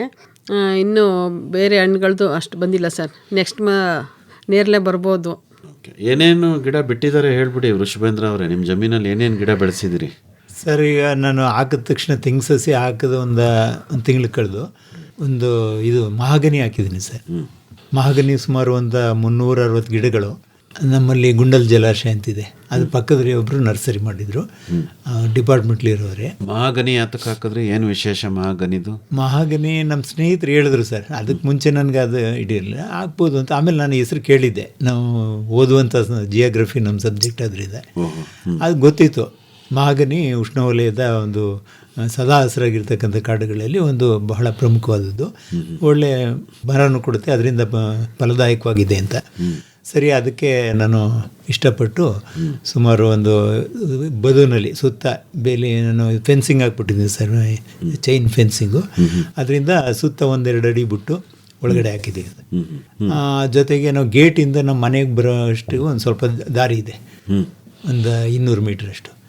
ಅಲ್ಲಿ ಕೂಡ 2 ಪಕ್ಕದಲ್ಲಿ ಸಾಲು ನೆಟ್ಟಿದ್ದೀವಿ. ಚೆನ್ನಾಗಿ ಬಂದಿದೆ. ಸುಮಾರು ಈಗ 1 ಅಡಿ ಇಷ್ಟು ಗಾತ್ರದಲ್ಲಿ ಇದೆ. ಓಕೆ. ಎಷ್ಟು ವರ್ಷ ಆಯ್ತು ಹಾಕಿ? ಅದು 5 ವರ್ಷ ಆಯಿತು. ಹೌದಾ? ಬಿಡಿ, ಮಹಾಗನಿ ಆಯಿತು. ಇನ್ನೇನೇನು ಗಿಡಗಳು? ಆಮೇಲೆ ಅಡಿಕೆ ಹಾಕಿದ್ದೀನಿ ಸರ್. ಅಡಿಕೆ ನಾನೇ ಯಾರೋ ಕೊಟ್ಟಿದ್ರು, ಒಂದು 250 ಗೋಟು. ಅದರಲ್ಲಿ ನಾನೇ ಒಂದು ಕವರ್ನಲ್ಲಿ ಹಾಕಿ ಬೆಳೆಸಿ ಚೆನ್ನಾಗಿ ಬಂದಿದ್ದು. ಯಾರು ಕೊಟ್ಟರು? ಅದು ಸರ್ಗೂರು ಅವರು, ನಮ್ಮ ಸ್ಟೂಡೆಂಟೇ. ಅವ್ರ ತೋಟ ಅಲ್ಲಿದೆ. ಕೋಟೆ? ಇಲ್ಲ ಸರ್, ಇಲ್ಲಿ ಆಲೂರು ಹತ್ರ ಇದೆ ಸರ್ಗೂರು ಅಂತ. ಹೌದು, ಸರ್ಗೂರು ಮೋಳೆ ಅಂತ. ಸರಿ. ಅವ್ರು ಕೊಟ್ಟಿದ್ರು. ಅದರಲ್ಲಿ ನಾನು ತೋಟ ಹೋಗಿ ನೋಡಿದ್ರ ನೀವು? ಯಾವ್ದು ಅದರಲ್ಲಿ? ಆ ತೋಟ ನೋಡಿದ್ದಿರೋ ತೋಟ? ಅದು ನೋಡಿರ್ಲಿಲ್ಲ, ಬೇರೆಯವ್ರ ತೋಟ ನೋಡಿದ್ದೀನಿ ಸರ್. ಆಮೇಲೆ ಗೋಟ್ ಅದು ಚೆನ್ನಾಗಿ ನಾನೇ ಹಾಕಿದೆ. ಪ್ಲಾಸ್ಟಿಕ್ ಕವರ್ನಲ್ಲಿ ಹಾಕ್ಬಿಟ್ಟು ಒಳ್ಳೆ ಮಣ್ಣು ತಂದು ಹಾಕ್ಬಿಟ್ಟು ಅದನ್ನು ಹಾಕಿದೆ. ಚೆನ್ನಾಗಿ ಬಂತು ಎಲ್ಲ. ಅದು ನೆಟ್ಟ ಮೇಲೆ ಕೆಲವೆಲ್ಲ ಮೇಲೆ ಕೇಳಲೇ ಇಲ್ಲ. ಅದೇನು ಬೀಜದ ಒಂದು ಇದು ಏನೋ ಗೊತ್ತಿಲ್ಲ ನಮ್ಗೆ, ಅದೆಲ್ಲ ಐಡಿಯಾ ಇರಲಿಲ್ಲ. ಅದಕ್ಕೆ ಆಯ್ಕೆ ಮಾಡ್ಕೊಂಡು ಒಳ್ಳೆ ಬೀಜ ಆಯ್ಕೆ ಮಾಡ್ಕೊಂಡು ಹಾಕಿದ್ರೆ ಯಾವುದೂ ಫೇಲ್ಯೂರ್ ಆಗಲ್ಲ, ಚೆನ್ನಾಗಿ ಬಂದಿತ್ತು. ಈಗ ಬಂದಿರೋ ಗಿಡಗಳು ಸುಮಾರು 25 ಅಡಿ ಮೇಲೆ ಹೋಗಿದ್ವಿ. ಈ 1-2 ಗಿಡ ಮಾತ್ರ ಫಲ ಬಿಟ್ಟಿದೆ, ಗೊನೆ ಬಿಟ್ಟು. ಒಂದು ಈಗ ನೆನೆ ಕಿತ್ತು ಒಂದು 8-7 ಕಾಯಿ ಬಿಟ್ಟು ಹಣ್ಣಾಗಿತ್ತು, ಉದುರ್ತಾ ಇತ್ತು. ಅದನ್ನು ಕಿತ್ತು ಇಟ್ಬಿಟ್ಟು ಬಂದೆ ಸರ್. ಇನ್ನೊಂದು 6 ತಿಂಗಳು ಕಳೆದ್ರೆ ಎಲ್ಲ ಬಿಟ್ಬಿಡ್ತದೆ. ಒಂದು 100 ಗಿಡ ಇದ್ದಾವೆ ಸರ್. 100 ಗಿಡ ಇದ್ದಾವೆ ಅಷ್ಟೇ. ಈಗ ಆಗಬೇಕು ಅಂತ ಇದ್ದೀನಿ ಸರ್. ಮತ್ತೆ ಅಲ್ಲಿ ನಾವು ತೆಂಗಿನ ಮಧ್ಯ ಒಂದು 30 ಅಡಿ ಇರೋದ್ರಿಂದ ಒಂದು 2 ಸಾಲು ಮಾತ್ರ ಹಾಕೋಣ ಅಂತ. ಹೌದೇ? ಅದು 1 ಎಕರೆ 1.5 ಎಕರೆಗೆ ಪೂರ್ತಿ ಅಲ್ಲ, ಒಂದು ತುಂಡು ಮಾಡ್ಕೊಂಡಿದ್ದೀವಿ. ಅದು ಒಂದು ತುಂಡಿಗೆ ಹಾಕಬೇಕು ಅಂತ ಇದ್ದೀವಿ. ಇನ್ನೇನೇನು ಬೆಳೆಗಳಿದ್ದಾವೆ ಈಗ? ಅದು ಬಿಟ್ಟರೆ ನೇರಳೆ ಒಂದು 4 ಮರ ಇದ್ದಾವೆ. ನೇರಳೆ ಇದೆ ಸರ್. ಮಾವು, ಸೀಬೆ? ಮಾವು ಇದೆ, ಒಂದು 5 ಮಾವು ಗಿಡ ಇದೆ. ಸೀಬೆ ಇದೆ, ಸಪೋಟ 1-2 ಇವೆ. ಬೇರೆವೆಲ್ಲ ಕೆಲವರು ಹಾಕಿದ್ದು ಹೋಗ್ಬಿಟ್ಟಿದೆ ಸರ್. ಮೇಡಮ್ನವ್ರು ಇನ್ನೂ ಒಂದಷ್ಟು ಹಣ್ಣಿನ ಗಿಡಗಳು ಹಾಕೋಬೋದಿತ್ತಲ್ಲ ಸುಮಿತ್ರಾ ಅವರು? ಹಾಕ್ಬೇಕು ಸರ್. ಏನೇನು ಹಾಕಬೇಕು ಅಂತ ಅನ್ಕೊಂಡಿದ್ದೀರಿ ಸರ್? ಇನ್ನೂ ಮಾವಿನ ಗಿಡ ಹಾಕೋಣ ಅಂತ ಅನ್ಕೊಂಡಿದ್ದೀವಿ. ಸಾಲದೆ? ಇಲ್ಲ ಸರ್, ಅದು ಜಾಸ್ತಿ ಏನು ಹಾಕಿಲ್ಲ. ಈ ಒಂದು 4-5 ಗಿಡ ಹಾಕಿತ್ತು, ಅದರಲ್ಲಿ 1-2 ಹೋಗ್ಬಿಟ್ಟಿದೆ. ಮತ್ತು ಬೆಣ್ಣೆಹಣ್ಣಿನ ಗಿಡ ಹಾಕಬೇಕು. ಅದು ಸುಮಾರು ಗಿಡ ಹಾಕಿ ಯಾಕೋ ಅದು ಸಕ್ಸಸ್ ಆಗಿಲ್ಲ ಸರ್, ಎಲ್ಲ ಹೋಗ್ಬಿಟ್ಟು. ಈಗ ಮತ್ತೆ ಹಣ್ಣಿನ ಗಿಡಗಳೆಲ್ಲ. ಬೆಣ್ಣೆ ಹಣ್ಣಿನ ಗಿಡ ಸರಿ. ಆಮೇಲೆ ಬೇರೆ ಹಣ್ಣಿನ ಗಿಡಗಳು ಏನೇನು ಹಾಕ್ಬೇಕು ಅಂದ್ಕೊಂಡಿದ್ದೀರಿ? ಎಲ್ಲ ಥರದ್ದು ಹಾಕಬೇಕು ಅಂತ ಆಸೆ ನಮಗೆ. ಹೌದು ಸರ್, ಎಲ್ಲ ನಮ್ಮ ತೋಟದಲ್ಲೇ ಬೆಳೆದು ನಾವು ಎಲ್ಲ ರೀತಿಯೂ ಹೊರಗಡೆ ಕೊಳ್ಳೇಬಾರ್ದು, ನಮ್ಮ ತೋಟದಲ್ಲೇ ಬೆಳೆಯೋಣ ಅಂತ ಅದು ಸಂಪೂರ್ಣ ಇದೆ ಸರ್, ಮಾಡ್ತೀವಿ. ಓಕೆ. ತರಕಾರಿಗಳನ್ನ ಏನಾದರೂ ಬೆಳ್ಕೊಂತೀರಾ? ಹ್ಞೂ ಸರ್. ಟೊಮೆಟೊ ಬಗ್ಗೆ ಹೇಳಿದ್ರಿ. ಅದೇ ಟೊಮೊಟೊ ಒಂದ್ಸರಿ ಹಾಕಿ ಅದರಿಂದನೇ ಲಾಭ ತಗೊಂಡಿದ್ವಿ ಸರ್. ಹೌದಾ? ಹ್ಞೂ. ಏನು ಲಾಭ ಬಂದಿತ್ತು? ಹಾಕಿದ್ದೇ ಸ್ವಲ್ಪ ಸರ್. ಸ್ವಲ್ಪ ಅಂದರೆ ಎಷ್ಟು? ಅದು ನನಗೆ ಅದು ಜಾಗ ಎಷ್ಟು ಅಂತ ಅದು ಗೊತ್ತಾಗಿಲ್ಲ. ಆಯಿತು. ಹಾಕಿದ್ದೇ ಸ್ವಲ್ಪ, ಅಂದರೆ ಅದಕ್ಕೆ ಆಳು ಕರಿದೇವರು ನಾವೇ ಬಿಡಿಸ್ಕೊಬೋದಾಗಿತ್ತು. ಟೊಮೊಟೊ ಏನು ಅದು ರಿಸ್ಕ್ ಆಗಲ್ಲ, ಹಾಗಾಗಿ ಬಿಡಿಸಿ ಸುಮಾರು ರೈಟ್ ಸಿಕ್ಕಿತ್ತು ಸರ್. ಅವಾಗ ರೈಟು ಚೆನ್ನಾಗಿತ್ತು. ನಾವು ಖರ್ಚಿಗಿಂತ ಲಾಭನೇ ಮುಕ್ಕಾಲು ಚೆನ್ನಾಗಿ ಸಿಕ್ಕಿತ್ತು ಸರ್. ಓಕೆ. ಟೊಮೊಟೊ ಬದನೆ ಹಾಕಿದ್ವಿ. ಹ್ಞೂ. ಬೇರೆ ಇನ್ನೂ ಜೋಳ ಚೆನ್ನಾಗಿ ಬೆಳೆದಿವಿ ಸರ್. 3-4 ಸರಿ ಜೋಳ ಬೆಳೆದಿದ್ದೀವಿ. ಸುಮಾರು 100-150 ಕ್ವಿಂಟಾಲ್ ಜೋಳ ಬೆಳೆದಿದ್ದೀವಿ. ಜೋಳ? ಜೋಳ ಬೆಳೆದಿದ್ದೀವಿ. ಅದರಲ್ಲೂ ಆದಾಯನಾ ಅಥವಾ? ಇದೆ ಸರ್, ಇದೆ ಅಲ್ವಾ? ಹೇಳಿ ಸರ್, ಅದೇನು ಟೊಮೆಟೊದ್ದು ಎಷ್ಟು? ಟೊಮೆಟೊ ಸರ್ ಒಂದು 5 ಕುಂಟೆ ಸರ್. ಅದು ಒಂದು 12 ಸಾಲು ಚಿಕ್ಕದು, ಒಂದು 100 ಮೀಟ್ರ್ ಅಷ್ಟು, ಅದಕ್ಕಿಂತ ಕಮ್ಮಿನೇ ಅನ್ಬೋದು. ಅದು ಒಂದು 600-700 ಗಿಡ ಅಷ್ಟೇ. ಅದು ಸುಮ್ಮನೆ ನಾನು ಇರಲಿ ಮನೆಗೆ ಆಗಲಿ ಅಂತ ಹಾಕಿದ್ದೆ ಸರ್. ಯಾವುದು, ಜಾಮೂನ್ ಟೊಮೆಟೊನಾ? ಇದು ಮದನಪಲ್ಲಿ ಹಾಕಿದ್ದು. ಪಕ್ಕದಲ್ಲಿ ನರ್ಸರಿ ಕಾಮಗಿರಿ ಅಂತಂದು ಹಾಕಿದ್ದೆ. ತುಂಬ ಚೆನ್ನಾಗಿ ಬಂತು. ಪ್ರಾರಂಭದಲ್ಲಿ ಗಿಡ ಎಲ್ಲ ಕಳ ಬೆಳ್ಕೊಂಬಿಟ್ಟು ಗಿಡನೇ ಕಾಣ್ತಾ ಇರಲಿಲ್ಲ, ಅಷ್ಟು ಬಗ್ರೆ ಹೊಟ್ಟೆ ಅಂತ. ಆನಂತರ ಅದನ್ನೆಲ್ಲ ಕಿಳಿಸ್ದೆ, ಗಿಡ ಚೆನ್ನಾಗಿ ಹೇಳ್ತು. ಆ ಸಂದರ್ಭಕ್ಕೆ ಏನು ಅದೃಷ್ಟ, ರೇಟು ತುಂಬ ಜಾಸ್ತಿ ಆಯಿತು. ಇತಿಹಾಸದಲ್ಲಿ ಅಷ್ಟು ಆಗಿರಲಿಲ್ಲ ಸರ್. ಈ 2 ವರ್ಷದ ಹಿಂದೆ. ಓಕೆ. 1200 ಮೇಲೆ ಹೋಯ್ತು ಸರ್ ಒಂದೊಂದು ಕ್ರೇಟು. 1200-1300 ಗಂಟೆ ಹೋಯ್ತು. 1400ಕ್ಕೂ ಕೊಟ್ಟಿದ್ದಾರೆ ಅವಾಗ. ಆವಾಗ ನಾನೇನು ಖರ್ಚು ಮಾಡಿದ್ದು ಒಂದು 10-15 ಸಾವಿರ ಇರ್ಬೋದು ಮ್ಯಾಕ್ಸಿಮಮ್. ಅಂದರೆ ನನಗೆ 75,000ವರೆಗೂ ಸಿಕ್ತು ಸರ್. ನೋಡಿದ್ರಾ? ಬರೀ 5 ಕುಂಟೆನೂ ಇಲ್ಲ, ಅದಕ್ಕಿಂತ ಕಮ್ಮಿನೇ. ನೋಡಿ. ನಾನು ಎಲ್ಲರೂ ಹೇಳ್ತಾ ಇದ್ರು, 1 ಎಕರೆಗೆ ಹಾಕ್ಬಿಟ್ಟಿದ್ರೆ ನೀವು ಒಳ್ಳೆ ಶ್ರೀಮಂತನಾಗ್ಬಿಡೋರಲ್ಲ ಅಂತ. ಸರಿ. ಪುನಃ ತಿರ್ಗಾನು ಹಾಕಿ ಅಂದರು ಸರ್ ಇವರೇನೆ. ಒಂದು ವರ್ಷಕ್ಕೆ ನಾನು ಹಾಕಲಿಲ್ಲ ಸರ್. ಏನಾದರೂ ರಿಸ್ಕು, ಈ ಒಂದೇ ಸರ ಹಾಕಿದೆ, ಪ್ರತಿ ವರ್ಷವೂ ಅದೇ ರೀತಿ ಆಗಿರಲ್ಲ ಅಂತ. ಆದರೂ ಸಿಕ್ಕಿತ್ತು ರೇಟು, ಒಂದು ಹೆಚ್ಚಿಗೆ ದಿವಸ ಇಲ್ಲ, 1 ತಿಂಗಳು 1.5 ತಿಂಗಳು. ಕಳೆದ ವರ್ಷವೂ ಸಿಕ್ತು, ಈ ವರ್ಷವೂ ಸಿಕ್ತು, ಪರವಾಗಿಲ್ಲ ಸರ್. ಓಕೆ. ನಿರಂತರವಾಗಿ ಬೆಳೀತಾ ಇದ್ರೆ ಅದರ ಯಾವುದು ಕೈ ಕೊಡಲ್ಲ. ಸುಮಿತ್ರಾ ಅವರು ಯಾವ್ದು ಆದಾಯ ಬರುತ್ತೆ ಅದನ್ನು ಬೆಳೀರಿ ಅಂತಾರೇನೋ, ಅಲ್ವಾ ಮೇಡಮ್? ಇಲ್ಲ ಸರ್, ಹಂಗ ಅಂತೆಲ್ಲ ಸರ್. ಈಗಿನ ಇದರಲ್ಲಿ ಆಳುಗಳು ಕಟ್ಕೊಂಡು ಮಾಡೋದು ತುಂಬ ಕಷ್ಟ ಇದೆ ಸರ್, ಸಿಗೋದೇ ಇಲ್ಲ. ಈ 1 ವಾರ ಮುಂಚೆನೇ ಅವ್ರಿಗೆ ಹೇಳಿ ಮಾಡಿದ್ರು. ಆಳುಗಳದ್ದು ತುಂಬ ಪ್ರಾಬ್ಲಮ್ ಇದೆ ಸರ್. ಅದ್ರ ಜೊತೆಗೆ ತಾವು ತುಂಬ ಶ್ರಮ ಪಡ್ತಾರೆ ಸರ್ ನಮ್ಮ ಮನೆಯವರು. ಹಂಗಾಗಿ ನಾವು ಏನು ರಿಸ್ಕ್ ಇಲ್ಲದೆ ಸ್ವಲ್ಪ ನಮ್ಮ ಕೈಲಾದಂಗೆ ಮಾಡ್ಕೊಬೇಕು ಅಂತ ಸದ್ಯಕ್ಕೆ ಹೇಳ್ತಾ ಇರ್ತೀನಿ. ಅದರಿಂದ ಹೋದ ವರ್ಷ ಅವರೆಕಾಯಿ ಹಾಕಿದ್ರು ಸರ್, ಅದು ಚೆನ್ನಾಗಿ ಬಂದಿತ್ತು. ಅವರೆಕಾಯಿ ಹಾಕಿದ್ವಿ, ಮತ್ತು ಉದ್ದು, ಅದು ಚೆನ್ನಾಗಿ ಬಂದಿತ್ತು. ನೋಡಿದ್ರಾ? ಅಂದರೆ ಯಾವ್ದು ಹೆಬ್ಬಾಳವ್ರೆ ಅಂತಾರಲ್ಲ, ಅದ? ಹೌದು ಸರ್, ಹೆಬ್ಬಾಳವ್ರೆ. ಅದು ಚೆನ್ನಾಗಿ ಬಂದಿತ್ತು. ಅಂದರೆ ಈ ಸದ್ಯಕ್ಕೆ ನಾನು ಹೋಗೋಕ್ಕಾಗ್ತಾ ಇಲ್ಲ ಸರ್, ಒಬ್ಬರೇ ಶ್ರಮ ಪಡ್ತಾ ಇದ್ದಾರಲ್ಲ, ಅದರಿಂದ ನಮಗೆ ಇಲ್ಲೂ ನೀವು ಹೋಗ್ಬಿಟ್ರೆ ಏನು ಬದಲಾವಣೆ ಮಾಡ್ತೀರಿ? ಅಂದರೆ ಸರ್ ಅವ್ರ ಜೊತೆಗೆ ಸಪೋರ್ಟಾಗಿ ನಿಂತ್ಕೊಂಡು ನಾವು ಏನು ಬೇಕಾದ್ರೂ ಮಾಡ್ಬೋದು ಸರ್. ಅದೇ ಏನು ಬೇಕಾದ್ರು ಅಂದ್ರೆ ಏನು ಮಾಡ್ತೀರಿ? ಬೆಳೆಗಳು ನಾವೇ ಅಲ್ಲೇ ಇದ್ದುಕೊಂಡು ಬೆಳೆಯೋದವಾಗ ಒಂದು ಆಳು ಬರಲಿಲ್ಲ ಅಂದ್ರೆ ನಾವಿಬ್ಬರು ನಿಂತ್ಕೊಂಡು ಬೇಕಾದಂಗೆ ಮಾಡ್ಬೋದು ಸರ್. ಈಗಲ್ಲ ಹಸು ಏನಾರು ಕಟ್ಕೊಂಡಿದ್ದೀರಾ? ಇಲ್ಲ ಸರ್, ಹಸು ಇಲ್ಲ. ಕೋಳಿ, ಮೇಕೆ? ಅಯ್ಯೋ ಇಲ್ಲ ಸರ್, ಅದು ಯಾವುದೂ ಇಲ್ಲ, ಏನೂ ಇಲ್ಲ. ಮತ್ತು ಗೊಬ್ಬರಕ್ಕೆ ಏನು ಮಾಡ್ತೀರಿ? ಗೊಬ್ಬರ ಅಲ್ಲೇ ನಮ್ಮ ಊರಲ್ಲಿ ಹಸುಗಳಿದೆ ಸರ್, ಅಲ್ಲಿಂದನೇ ಈಗ 2 ಸರಿನೂ ದನದ ಗೊಬ್ಬರ ಹೊಡ್ಸಿದ್ದಾರೆ. ಖರೀದಿ ಮಾಡ್ತೀವಿ. ಕಬ್ಬು ಹೆಂಗೆ ಬೆಳಿತೀರಿ ವೃಷಭೇಂದ್ರ ಅವರೇ? ಯಾವ ತಳಿ ಕಬ್ಬು ಹಾಕೋದು? ಕಬ್ಬು ಚೆನ್ನಾಗಿದೆ ಸರ್. ಇದು VC ಫಾರಮ್ದ ತಗೊಂಬರೋದು? VC ಫಾರಮ್ ಅಲ್ಲ ಸರ್, ನಮ್ಮ ಪಕ್ಕದಲ್ಲಿ ಕಾಮಗೆರೆ ಅಂತ ಇದೆ, ಅಲ್ಲಿ ನಮ್ಮ ಸಂಬಂಧಿಕರದೇ ಬೆಳೆದಿದ್ರು. ಅದರಲ್ಲೇ ಅದು 2ನೇ ಬೆಳೆ ಆದರೂ ನನಗೇನೋ ಗೊತ್ತಿಲ್ಲ ಅದು 1ನೇ ಬೆಳೆನ ಹಾಕಬೇಕು ಹಾಗೆ ಅಂತ. ಫ್ಯಾಕ್ಟ್ರಿಲಿ ಕೇಳೋಕೆ ಹೋಗಲಿಲ್ಲ, ಇಲ್ಲೇ ಚೆನ್ನಾಗಿದೆ ಹಾಕಿ ಅಂತ ಹೇಳಿದ್ರು, ಹಾಕಿದೆ. ಹಾಕುವಾಗ ನಮ್ಮ ಆಳುಗಳು ಮೊದಲುಗೊಂಡು ಕೆಲವರು ಬಂದವರು, ಏನು ಇದಾಗ್ತಾ ಇದ್ರಿ, ಸಣ್ಣಕ್ಕಿದೆ ಇಷ್ಟೊಂದು, ಹೋಯ್ತು ಇದು ಬರಲ್ಲ ಹಾಗೆ ಅಂದರು. ನನಗೂ ಸ್ವಲ್ಪ ಬೇಜಾರಾಗಿ ಅವ್ರನ್ನೂ ಬೈದ್ಬಿಟ್ಟೆ. ಆಗಲಿ ಬಿಡಪ್ಪ, ಹೆಂಗಾಗುತ್ತೋ ನೋಡೋಣ ಅಂತಂದ್ಬಿಟ್ಟು ಏನು ಬೇಕೋ ಅದನ್ನು ಮಾಡಿ, ಅಂದರೆ ಒಂದು 2 ಸಾರಿ ಗೊಬ್ಬರ ಹಾಕಿಸ್ತೀವಿ ಸರ್. ಆವಾಗ ನಾನು ಇನ್ನೂ ರಾಸಾಯನಿಕದಲ್ಲೇ ಇದ್ವಿ. ಅದನ್ನೇ ರಾಸಾಯನಿಕ ಗೊಬ್ಬರಗಳು 1 ಸಾರಿ ಕೊಟ್ವಿ, ಏನು ಪ್ರಮಾಣ ಹೇಳಿದ್ರು ಅದ್ರ ಪ್ರಮಾಣ. ಪುನಃ 3 ತಿಂಗಳು ಬಿಟ್ಟು 1 ಸಾರಿ ಕೊಟ್ಟು 2 ಸಾರಿ ಕೊಟ್ಟದ್ದು. ಆಮೇಲೆ ಸ್ವಲ್ಪ ಒಂದು 5-6 ತಿಂಗಳಾದಮೇಲೆ ಡ್ರಿಪ್ಪಲ್ಲಿ ವೈಟ್ ಪೊಟ್ಯಾಶು ಮತ್ತು ಮೆಗ್ನೀಷಿಯಮು 2 ಮಿಕ್ಸ್ ಮಾಡಿ ಒಂದು 25 kg ಅದೊಂದು 50 kg ಕೊಟ್ಟಿದ್ದೆ ಸರ್. ಅದು ಬಿಟ್ಟರೆ ಇನ್ನೇನು ಕೊಡಲಿಲ್ಲ. ಅದು ಖರ್ಚು ನಮಗೆ ಹೆಚ್ಚು ಅಂದರೆ ಒಂದು 50,000-60,000 ಸಾವಿರ ಆಗಿತ್ತು ಸರ್. 1.25 ಎಕರೆ ಬರ್ತದೆ. ಓಕೆ. ನಮಗೆ ಆವಾಗ 90 ಟನ್ಗಿಂತ ಜಾಸ್ತಿ ಬಂತು ಮೊದಲನೇ ಬೆಳೆ. ಸರಿ. ಎರಡನೇ ಬೆಳೆನೂ ನಾನು ಅಷ್ಟು ಗೊಬ್ಬರ ಕೊಡೋಕ್ಕೆ ಹೋಗಲಿಲ್ಲ. ಆಮೇಲೆ ಇನ್ನೊಂದು ಒಳ್ಳೆ ಕೆಲಸ ಏನು ಮಾಡಿದ್ವಿ ಅಂದರೆ ಸೋಗನ ನಾನು ಬೆಂಕಿ ಹಾಕ್ಸ್ಲಿಲ್ಲ, ಅದು ತೆಗಿಸ್ಲೂ ಇಲ್ಲ, ಅಲ್ಲೇ ಬಿಟ್ಬಿಟ್ಟು ತೆಗಿಸೋಕ್ಕಾಗಲಿಲ್ಲ. ಪುಡಿನೂ ಮಾಡಲಿಲ್ವ ಅದನ್ನಲ್ಲೇ?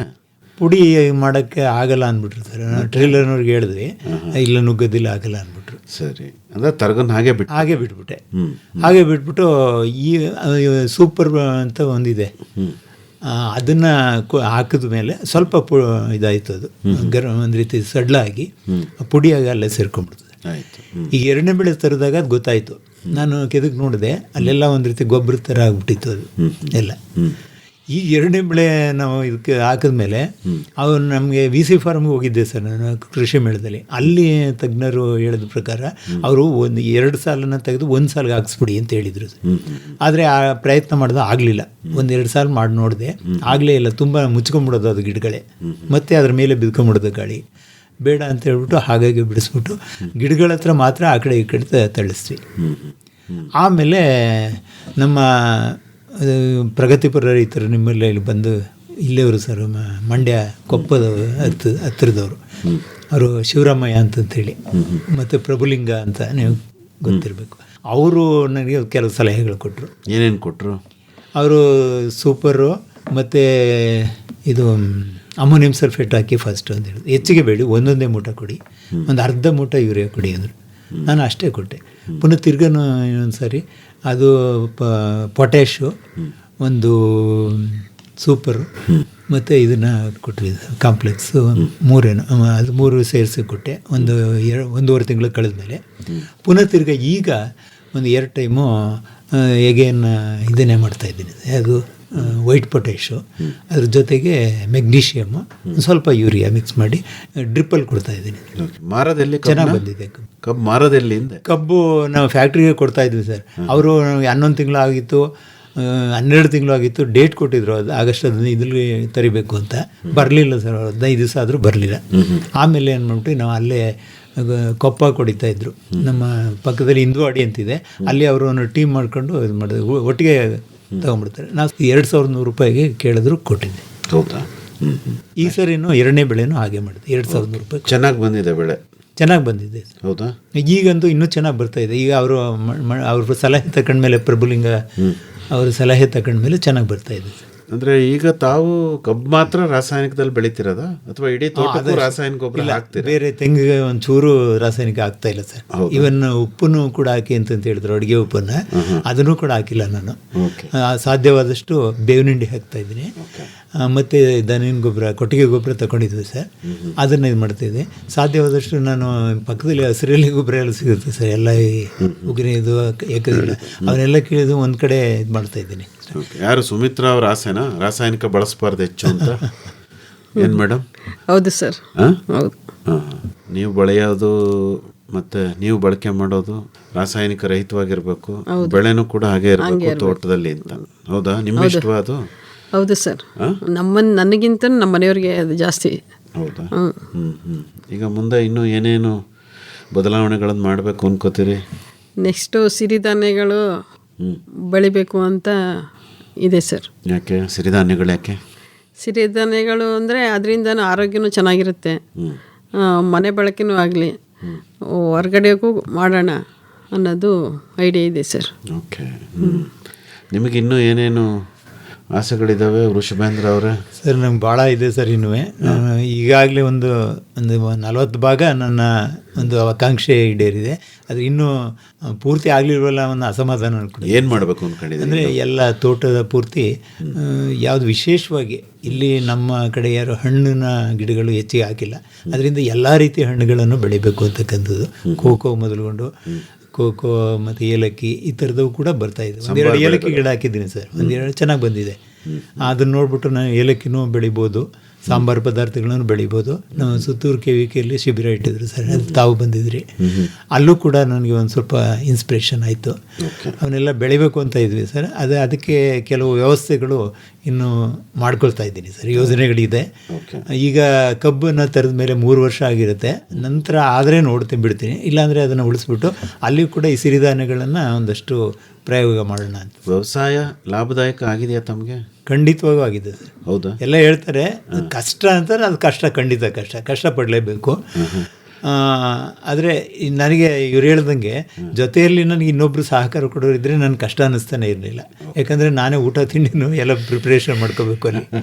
ಹಾಗಾಗಿ ನಾನು ಇನ್ಯಾರು ಅಷ್ಟು ನಮ್ಮ ಜೊತೆಗಿದ್ದು ಮಾಡೋಂಥವ್ರು ಏನು ಬಂಡವಾಳ ಹಾಕ್ತಿದ್ದೀರಿ ಅದಕ್ಕೆ ಆದಾಯ ಖಂಡಿತ ಇದೆ ಸರ್. ಇವಾಗ ನಾನು ಕಳೆದ ಸರಿ ಕಬ್ಬಿಗೆ ಒಂದು 30,000 ಅಷ್ಟೇ 2ನೇ ಬೆಳೆ ಖರ್ಚು ಮಾಡಿದ್ದು. ಈಗ ಅಲ್ಲಿ ನನಗೆ 1.5 ಲಕ್ಷ ಸಿಕ್ತು. ಈ ಸರಿ ಇನ್ನೂ ಜಾಸ್ತಿ ಸಿಗ್ಬೋದು ಅನ್ನೋ ನಿರೀಕ್ಷೆ. ಓಕೆ. ಅಂದರೆ ಏನು ಶಿಕ್ಷಕರಾಗಿದ್ರಿ, ವ್ಯವಸಾಯಗಾರ ಆಗಿದ್ದೀರಿ, ವ್ಯವಸಾಯ ಮಾಡಿ ಭಾಳ ಲೆಕ್ಕಾಚಾರದಲ್ಲಿ ಆದಾಯನೂ ಕೂಡ ಪಡಿತಾ ಇದ್ದೀರಿ. ಮುಂದೆ ಇನ್ನೂ ಸಾಕಷ್ಟು ಬೆಳಿಬೇಕು ಅನ್ನೋ ಆಸೆ ಇದೆ. ಆಯಿತಾ ಸರ್? ಹೆಚ್ಚಿನ ಮಾಹಿತಿಗೆ ತಮ್ಮನ್ನೇ ಸಂಪರ್ಕ ಮಾಡಬೇಕು ನಮ್ಮ ಕೇಳಿದ್ರು ಅಂದರೆ ಸಂಪರ್ಕ ಮಾಡೋದಕ್ಕೆ ತಮ್ಮ ಮೊಬೈಲ್ ಸಂಖ್ಯೆ ಏನು ಕನ್ನಡದಲ್ಲಿ ಹೇಳ್ಬೋದಾ?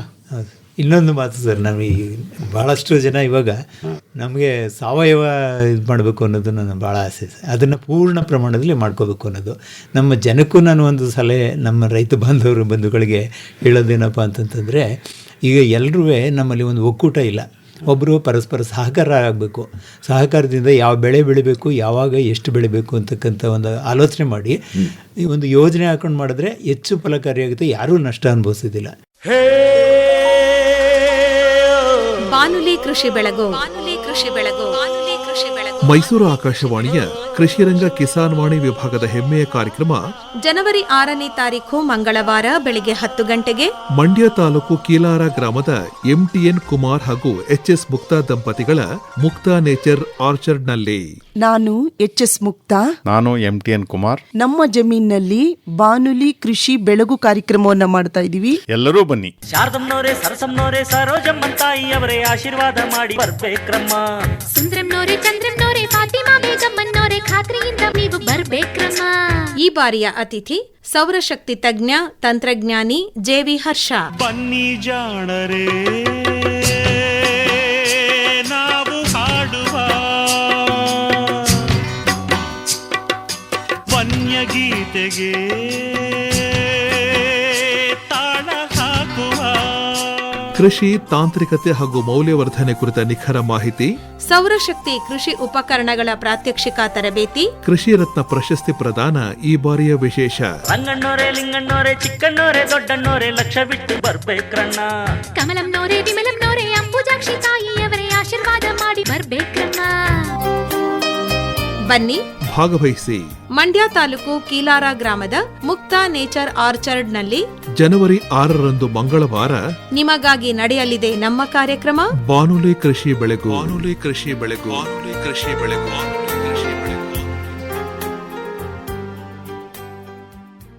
ನಿಮ್ಮ ಫೋನ್ ನಂಬರ್ ಹೇಳಿ ಸರ್. ನನ್ನ ಮೊಬೈಲ್ ಸಂಖ್ಯೆ 9008909030. ಇನ್ನೊಮ್ಮೆ ಹೇಳ್ತೀರಾ? 9008909030. ಇನ್ನೂ ಒಂದು ಸರಿ ಹೇಳ್ಬಿಡಿ. 9008909030. ತಮ್ಮದು ಸುಮಿತ್ರಾ ಅವರ? 8431335423. ಇನ್ನೊಮ್ಮೆ ಹೇಳ್ತೀರಾ? 8431335423. ಇನ್ನೂ ಒಂದು ಸರಿ ಹೇಳ್ಬಿಡಿ. 8431335423. ಒಳ್ಳೆಯದು ಋಷಭೇಂದ್ರ ಅವರೇ ಹಾಗೂ ಸುಮಿತ್ರಾ ಅವರೇ, ಇದುವರೆಗೂ ಸಮಗ್ರ ಕೃಷಿಯ ನಿಮ್ಮ ಅನುಭವಗಳನ್ನು ಹಂಚಿಕೊಂಡ್ರಿ. ಒಳ್ಳೆಯದಾಗಲಿ. ನಮಸ್ಕಾರ. ಧನ್ಯವಾದಗಳು.